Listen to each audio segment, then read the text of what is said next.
Wow, stories.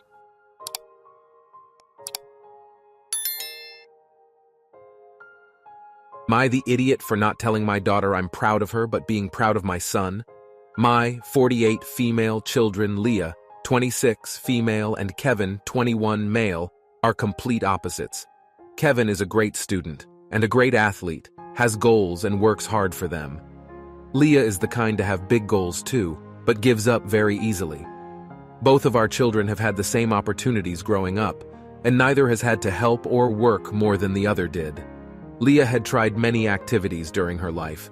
The problem is that if she's not excellent at it right away, then she gets frustrated and gives up. This is a pattern in her life. Kevin, on the other hand, has always been into sports. He played football through school, and he also plays baseball, basketball, and soccer. He's also better at school than she is.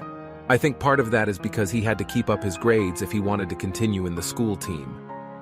Leah didn't have a reason to have great grades, so although she never failed a class either, her grades had always been lower than Kevin's. After graduating, Leah wasn't interested in pursuing further education. Still, as it would make my husband and I happy that she would at least try it, she did. She wasn't able to finish her second semester because she didn't like it. She got into a job after that, which is fine if she liked that.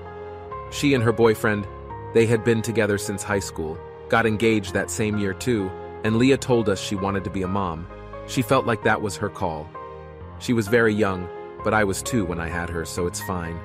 She got pregnant, but she and the guy broke off. She couldn't take care of her baby, so my husband and I are raising our grandson. Now she's 26, and the truth is, she hasn't fulfilled any of her wishes or goals. She doesn't have a career, is not married, and is not a mother. She does nothing of the care and doesn't live with us. Kevin won a scholarship because he's an athlete. Now he's studying at a prestigious university and is part of his college's football team too. He's fulfilling his dreams because he's working on them. Last week was Kevin's birthday. Our baby turned 21, so my husband and I planned a small party for him. We were all having a good time. Kevin was telling us about how good his grades were this last semester. I told him we were very proud of him for working so hard. Leah told me I had never told her that I was proud of her. I told her this was not the moment to talk about that because this party was for her brother, and she dropped it. However, she brought it up again the next day at my house. She asked me why I never told her I'm proud of her. So I told her that I don't feel like she has done something to be proud of. Like I'm proud that she's a nice girl and very respectful, but she still hasn't done something to fulfill her dreams and make us proud. She went off on me and accused me of telling her she's a failure, although I did not do that. She was very angry and left. My husband agrees with me, but she's angry. Am I the idiot? Edit. I can't reply to comments anymore because I've been banned. Sorry about that. You're the idiot. You're honestly telling me that in 26 years your daughter has done 0 to be proud of? Wow, her therapist must love the money they are getting after this poor girl had you as a parent. Not the idiot. All the people saying YTA need to get a grip. How is it the mother's fault? The daughter decided she wanted all of these things only to give them up. For example, she wanted to be a mom, and her mother gave her good advice that she has the rest of her life, but it is up to her. But when she got pregnant, she decided she didn't want to be a mom anymore, so now OP raises her grandchild. Babies aren't accessories. The daughter is a massive idiot. Now, for the next story. Am I the idiot for having completely different standards for my daughter and stepdaughter despite them being the same age? My wife and I each have a daughter from previous relationships, both of whom are 17. My daughter lives with us and has since we got married 10 years ago. My wife's daughter Marcy, fake name, never has. The full story of what happened is very long, but the shorthand is that despite almost 16 years of legal battles, court filings, and CPS investigations, my wife was never able to get custody or even consistent visits. There were a few orders on her side at points, but enforcing them was impossible. It sounds like an excuse, I know, but it's really not. Things came to a head again last fall, and Marcy was presented with an opportunity to either sit patiently for my wife to pull another filing together and roll the dice again, or emancipate herself. She decided she wanted emancipation.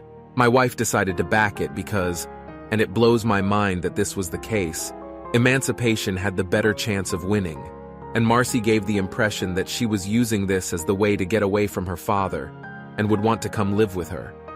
She had no intention of this, but it finally opened the door for them to talk, and now she's coming to visit for 3 weeks this summer. Should be great, but now we have a conflict with my daughter. For obvious reasons, we can't have any of the kind of rules that we would have if she was a child in our house. If it's not something that would be a problem for an adult guest to do, I just have to let it go. Of course, I think that a 17-year-old smoking is a huge deal, but I can't fight about that with her. I can just say not to smoke indoors. Of course, I don't want to also be welcoming Marcy's partner to come stay with us for the trip, but that's a deal breaker for her, and my wife wants this to happen, so it's happening. My daughter is pissed because, in her words, she's seeing someone that's literally 2 months younger than her be held to a completely different standard. Unfortunately, the reality is that while they're both 17, Marcy just isn't a child like my daughter is. We'd love to live in the world where both girls grew up living with us, and we got to have the exact same standards and similar conflicts, but that's not the one we live in. I've tried explaining to her that this is an incredibly weird and difficult situation, and that honestly this can't be compared to a normal family because it just isn't, but she's not having any of that.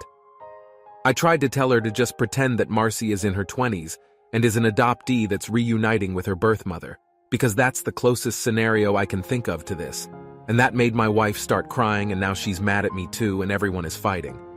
I don't really see what I could do differently. This just kind of has to be what it is, and they won't accept it. Not the idiot. This is a pretty tough spot to be in. Marcy knows she has the power in this relationship, and she's flexing her muscles for sure. I would love an update after the 3-week visit, as I'm sure it will not go smoothly for any of you. Not the idiot. But to be perfectly blunt, you are opening Pandora's box by bringing these two together. I would drum up a plan for your daughter to visit family, go to camp/whatever, during the visit, and keep them apart as long as possible.